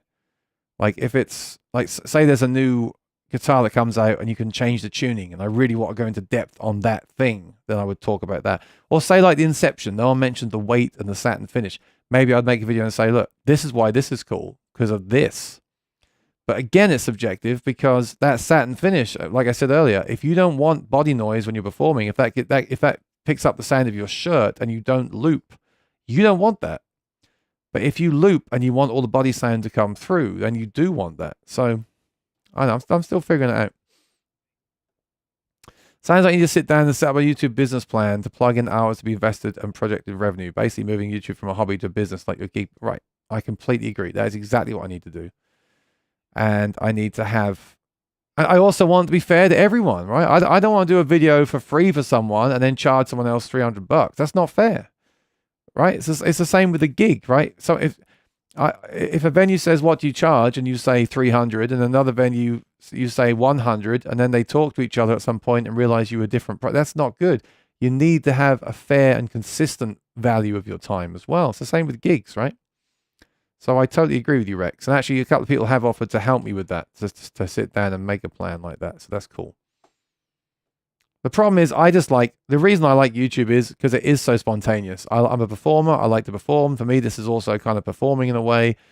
And I like to just make videos about things that I'm really excited. Like, I've got a few things around here that I really want to talk about because I just think they're cool and niche and no one else is talking about it. And it's just fun and there's no pressure and people aren't waiting on you to make a video and you're not letting them down. And there's no, right? It's just easy, but that's not a job. That's a full-time hobby, which is fine too. But I think there's a lot of potential in this and I want to explore it. James says, your reviews are really specific for acoustic people and your level of detail is incredible. The people who watch you make big purchases thanks to you. Right. That's what people have told me at the NAMM show. They've bought a lot of stuff based on the videos. And I just want to make sure that that's working for me. And that's why I want someone like Sweetwater to have me as their kind of acoustic guy. You know, I want to be the acoustic electronic guy because I don't really have anyone doing that right now. It's probably get annoyed with the guitar. I probably get annoyed with the guitar. It picks up too much body noise. So that's actually one thing I said to Martin. I would like to review the SC28 with the Anthem and the SC28 with the Fishman. And it's not because they're both my friends, although that actually works out well because I do like people from both companies. But how can you not after all these years, right? All these people watch your videos, you get to know them. I also think it's great. I like to have all these guys on the channel. I want you to get to know them as well. I want you to give them direct feedback. You know, it's not them and us with these companies. There are companies that, although they're businesses and they have to make money, they also love talking about this stuff and they want to know ideas on how to improve their products. And for me, that's what the core of all this is about as well, right? It's about everyone growing together. So that's a really good example of what I was talking about, the kind of video I'd like to do for Martin. I'd like to review the SC18 with the Fishman Aura system and the SC28 with the Anthem system.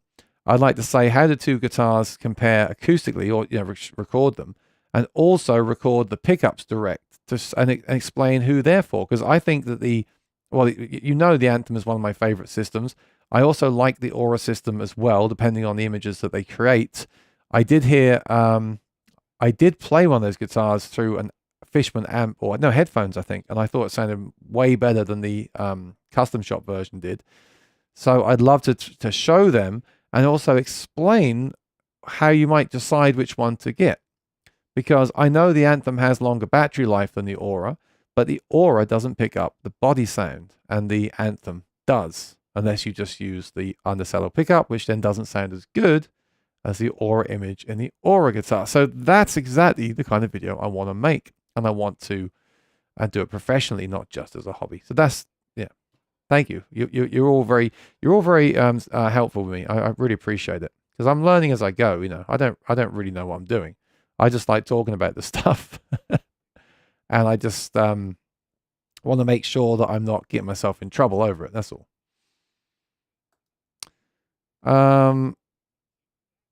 T says, I think the luthiers in Navajo will be delighted with the opportunity to show what they can do. They'll be putting in the extra effort. Every guitar could be a win. Yeah.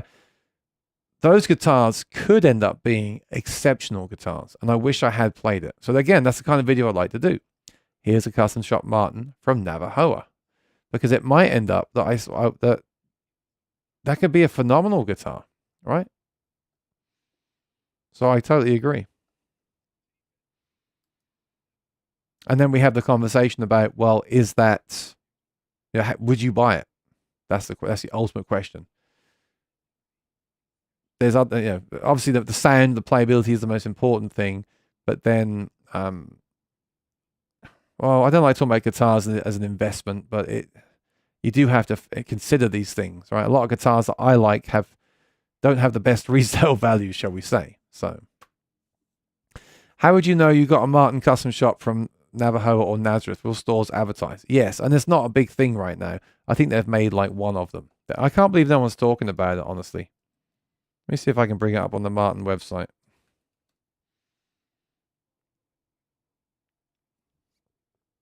But yes, it looked great, and I did say in the live stream there's a really great new sales guy for the east northeast coast called Matt. He had a lot of time for me. He's a great guy.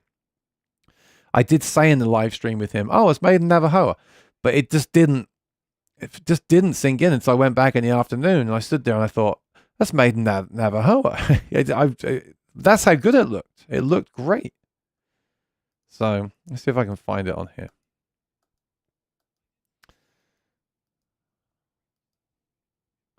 I'm still hoping that UPS come by to take that. What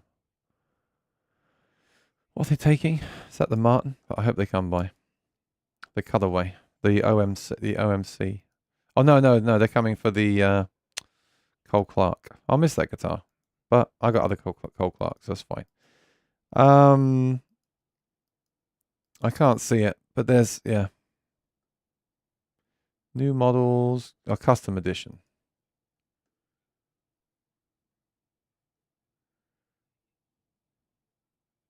Yeah, this one. All right, check this out. So this $5,000. Now the inlay work is not done at Navajo, and neither is it done in Nazareth. I don't believe it's done off-site. So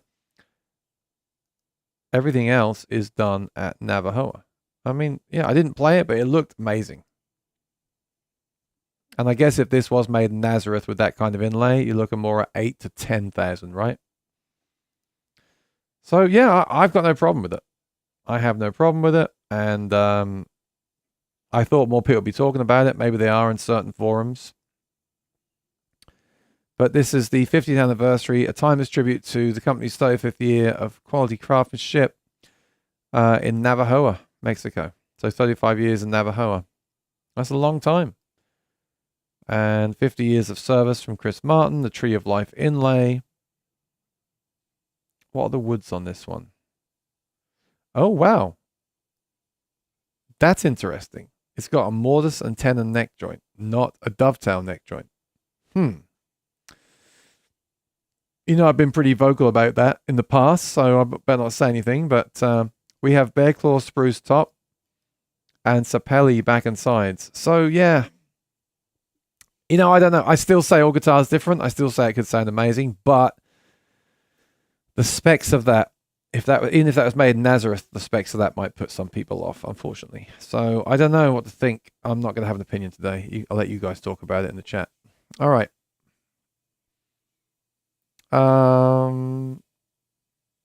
It'll be on the label on the inside. Yes, it will. There you go. Can't see it. Oh yeah, made in Navajo, Mexico, right at the bottom there. Yeah. Matthew, thank you for subscribing. I appreciate it. That's awesome. All right. Make a tax video with Willie Nelson as a guest. Only Boomer could say that. Formerly known as BMO. And formerly known as T says, or the young fella. Oh, no, come on. No politics here. I've watched all your videos from NAMM. Thank you, T. Appreciate it.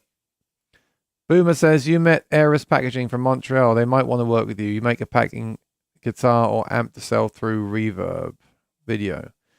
Yeah. But I can't. The problem is I'm in this apartment. I can't store packing. What I want to happen is I want companies to send me guitars to review or demo or compare, whatever, and pay that, ship it to me, ship it back, pay me for my time. Done. That's essentially what I need to happen if I'm going to do this full time. That's basically it. And I really want Sweetwater to take me on as their acoustic guitar pickup electronic amp person and work with me on those videos and their sponsored videos. That's what I want to happen. And then everything else that I do, just stuff that I want to do. Like, I just discovered these weird, cheap rubber things that go over your strings to save the guitar case. And I think they're great. They're saving my case. They stop the sympathetic ringing. I want to talk about them in the video. It's a very niche, geeky thing that no one really cares about, but I'm excited. It's helped me. It's improved my day-to-day gear thing. I want to make a video about it, right? And that's fine because I have them anyway, and you know they're cheap, whatever. But the Martin videos, all those kind of videos, no, I can't do it. I'm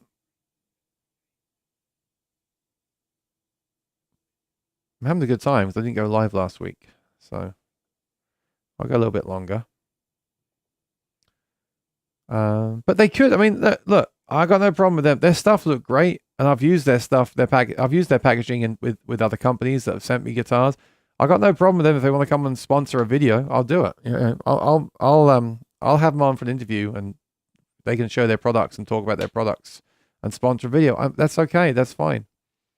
I'm okay with that. But then as you said earlier, someone said earlier, Rex said I need to sit down and make a business plan, what I do for that, how it works, and then present that to them and other companies and move forward like that. Because again, it's not fair to do it with some people and not others, you know.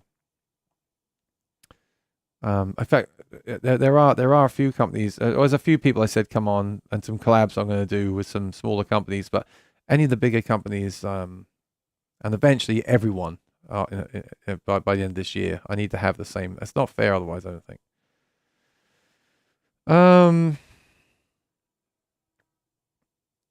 Great point. Why do you buy bubble wrap? You used to have a load of it stashed. I normally do. I did have to have a clear out a few weeks ago, and I did get rid of some packaging stuff that I shouldn't have done. And I just shipped off 4 guitars, so I didn't have any stashed. It's amazing how much of that stuff you use. It's amazing what that weighs as well. It adds a lot of weight to the package. What do you think about the OM45 since seeing it in person now? I think it's way better looking in person than it is on the pictures. I think it's that one sound that I played, I think it was number 5 because they are now shipping, sounded great. Couldn't tell enough about it. I need to sit with it in a quiet room to see if it's got any weird ringing or whatever. I'm finding, you know, I'm very selective these days about guitars. Sometimes I hear these frequencies that drive me nuts. So I need to sit with it in person. But if I was in a different position financially, I'd probably be buying one, honestly, or at least trying one, and then auditioning it and keeping it if long as it sounded as I wanted. But I think they're great. It's great if you're getting one, then you won't. If you get one, it's a good one. I always have to say that. because there's so many times I have a guitar where I'm like, there's something in that frequency range that bugs me. There's so few guitars that I really think are really well balanced and sound great. And when I find a guitar like that, I'm not going to sell it anymore because it's very rare that happens. Especially there's certain things that once you start to hear them, you can't unhear them. And I'm at that point in my playing now. So, or buying, whatever you want to say. But I and many other people really liked the OM45 John Mayer. And it is still cheaper than an OM28 John Mayer, which is probably beaten up and used.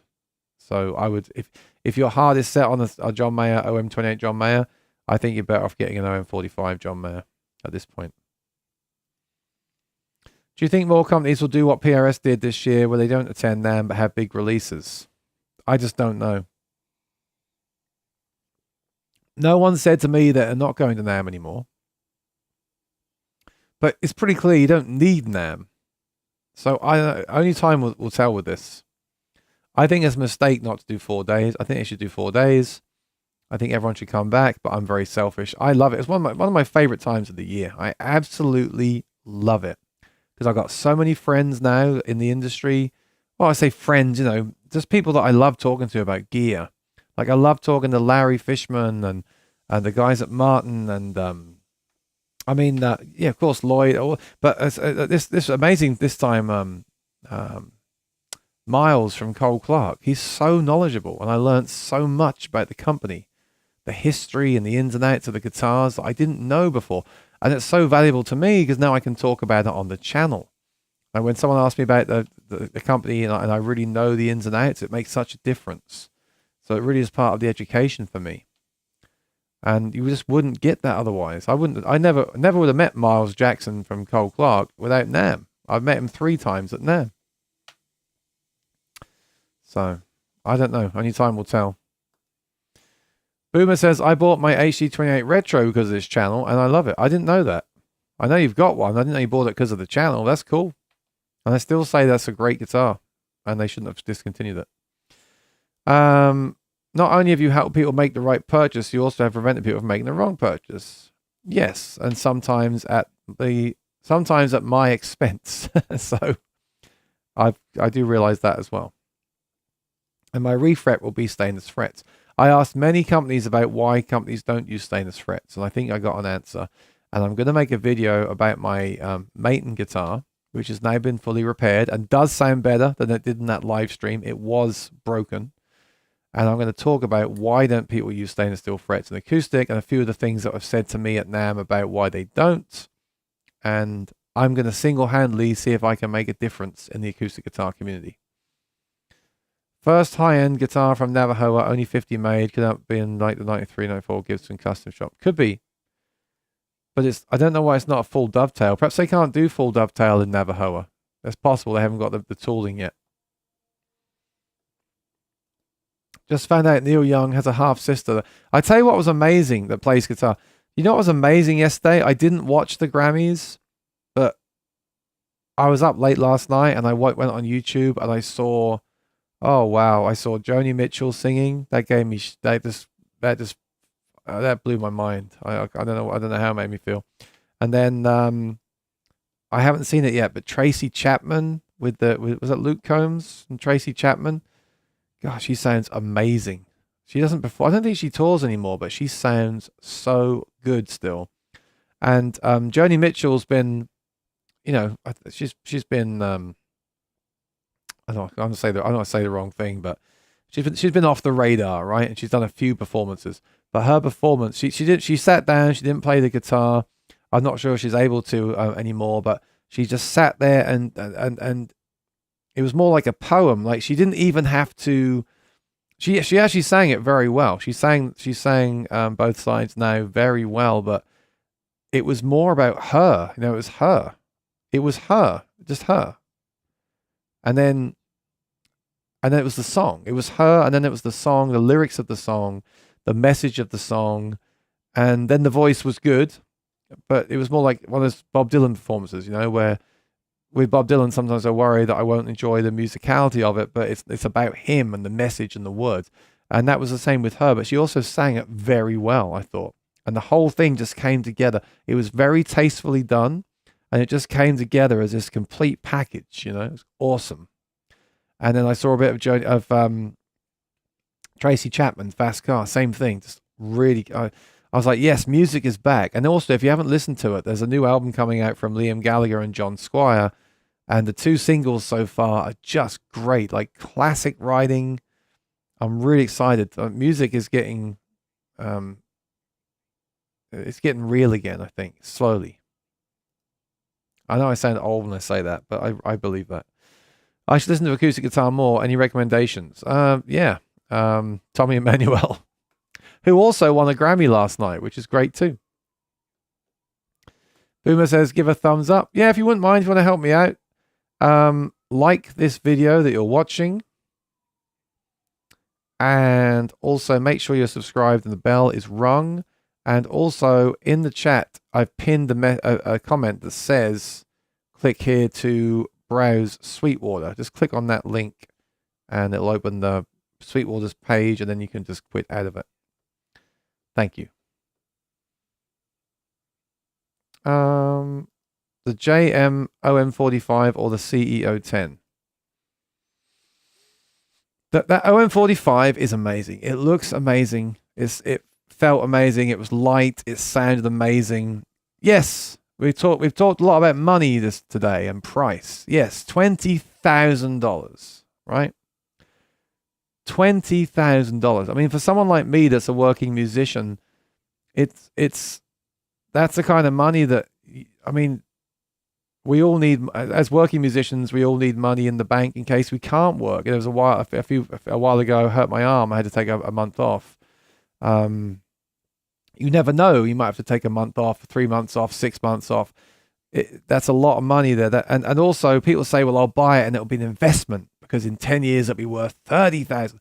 I don't really believe. I mean, I hope it is for your sake, but I don't know if you've got that headroom. Like when I bought the Noel Gallagher acoustic, it was $350, $3,500, and straight away people were asking for $10,000 because they were limited edition. So that was straight away. You had that headroom of like, well, it's worth 3 times the price the next day, and it'll probably sit there. But if a guitar is $20,000, I mean, it's not, and they're making it for this. They're going to take orders until this August. You can still order it now. They're going to make them until August. There's no way that it's going to have that kind of headroom. The fact that it's not limited. If it was limited to 30 or whatever, yes, okay, but it's not limited, so it's not a good investment. And if you've got spare $20,000 as an investment, you're better off to invest that in something that actually will make you money long term, I think. So that's just my opinion, and I'm just saying that excuse of it's an investment doesn't really work at that kind of price point. You've got to really want that guitar. If you really want that guitar, I would still buy it from somewhere with a return policy like Sweetwater. And make sure you really do love it before the 4 weeks return policy is up.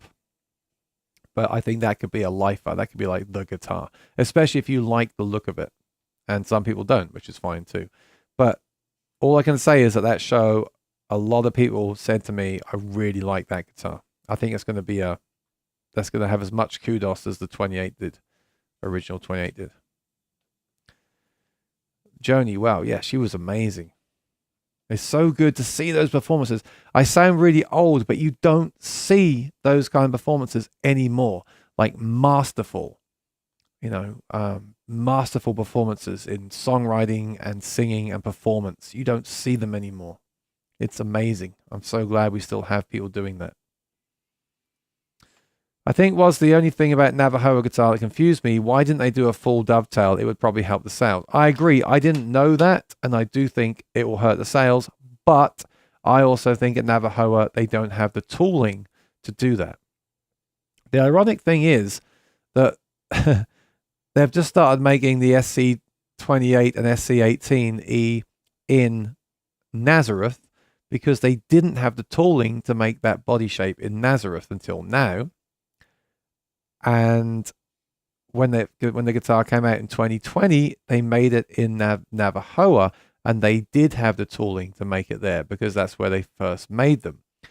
And now we're getting this custom shop made in Navajoa that has the mortise and tenon or M&T neck joint, because I assume they don't have the tooling to do a dovetail neck in Navajoa, but they do have the tooling to do it in Nazareth. So maybe if they are going to do more guitars like this, maybe this is to test it out. It's the CFM, the 50th anniversary, Navajoa. Perhaps they're just testing it all out, testing the waters. If it goes well, perhaps they'll start making full dovetail neck custom shops in Navajoa. Who knows? That's my thought. I might be wrong. With that example of prices skyrocketing, they go the same route as cars being bought for bling or assets. Return on investment. Well, that's what's happened with guitars now, isn't it? People are buying them to sell them. And that is a problem too. I heard that the Boss IR2 is still out of stock at many stores, and people are scalping them online. So, you know, again, I don't really want to have a comment on that. Look, if I sell a guitar and the market value is more than I paid for, I'm going to ask for market value, okay? But to buy something that's in short supply just to resell it, I mean, do I want to make a statement on this? I mean, I don't think it's really I don't think it's cool. But then again, maybe it's fine. Maybe if you buy something, you can do what you want with it, right? Look, this pedal is still out of stock. I haven't looked on Reverb to see if they're charging a premium for it. So I don't know.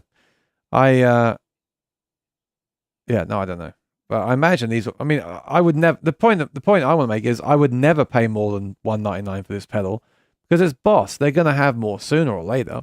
I mean, if I come back here in 3 months' time, they're going to have this in stock. So why would you pay more now unless you really needed it? I bet if you put this in your cart in a few weeks' time, you'll get an email saying it's shipped. So I would never do that. But I'm using this now with my Cole Clark, and it's sounding very good. Is it better than the Kemper? Probably not, but it sounds really good. And that form factor is what's so killer about it. It's great. I know they're going to stop making a JM in 23. I'm like you. I don't think it'd be a good investment, and I'd be afraid. So that's exactly how I feel. It's not a good investment. I'm very afraid to play it, but I will tell you this. It's a great guitar. And you're going to say, well, it damn well should be for $20,000. Yeah, but it's a great guitar. And I've played plenty of expensive guitars up to 10 grand that are not great guitars. That particular guitar they had in NAMM, it's number 5. It's a great guitar. And I tell you what, talking about sponsored videos, I would love them to send me that guitar to review on the channel, because I'm not going to buy it and ship it back and worry about all that stuff. But if Martin would send me that guitar to demo on here, I mean, that would be, you know, I want to play it. Of course, the danger then is I'll want to buy one. So maybe that's not a good idea. Freddie Aguilar had a nice hit with the song Anak. Made in Navajo and assembled in Nazareth. Is it? No. It's all made in Navajo, right? That wouldn't work. A bit like my brain at the minute. I'm lost. Anyway, it's been a great stream. I was sad that I didn't get to go live last week. Although I did go live. I went live from NAMM. So that was cool. So yeah, so I'm excited. Let me think. Just to finish up. If you're new here, subscribe, ring the bell. I'm going to edit some videos. I've still got the Martin video to come from NAMM. I've still got a Seymour Duncan video to come from NAMM. I'm going to be doing a video of all the Fishman mini pedals, which I was meant to make a long time ago. I'm going to sit down and do that at some point. And all these new things I've been talking about are all up in the air. So they may not even happen. I don't know. I hope they do. And I think it's going to be a good year for this stuff. I really do. I think there's a lot of new cool products coming out in this niche market. And I just hope there's even more. You know, I hope we get new stuff from Fender and Fishman and companies like that as well, that bring new stuff to the table as well. Because I do get frustrated that I still think there's scope to have even more stuff for the singer guitarist for sure. Yeah, so I'm still kind of recovering. Thanks for joining me for this recap. I'll just say, yeah, I'm just going to end it here. And still loads more I want to talk about with NAMM, but I'll just mention that as it comes up in future live streams, or I could be on here all night long, and I need to go and rest my voice some more. So Take care and be well. Ring the bell. Do me a favor. If you've got any friends that like this kind of stuff, or if you see any forums where they're talking about this kind of related stuff, then post a link to my videos for me. It really helps. This YouTube thing is all a numbers game at the end of the day, and it all helps. So thank you. Thanks for watching. I appreciate it. Make sure you're subscribed, and I'll see you in a video soon. Enjoy the rest of your evening wherever you are. Take care and be well. Bye-bye.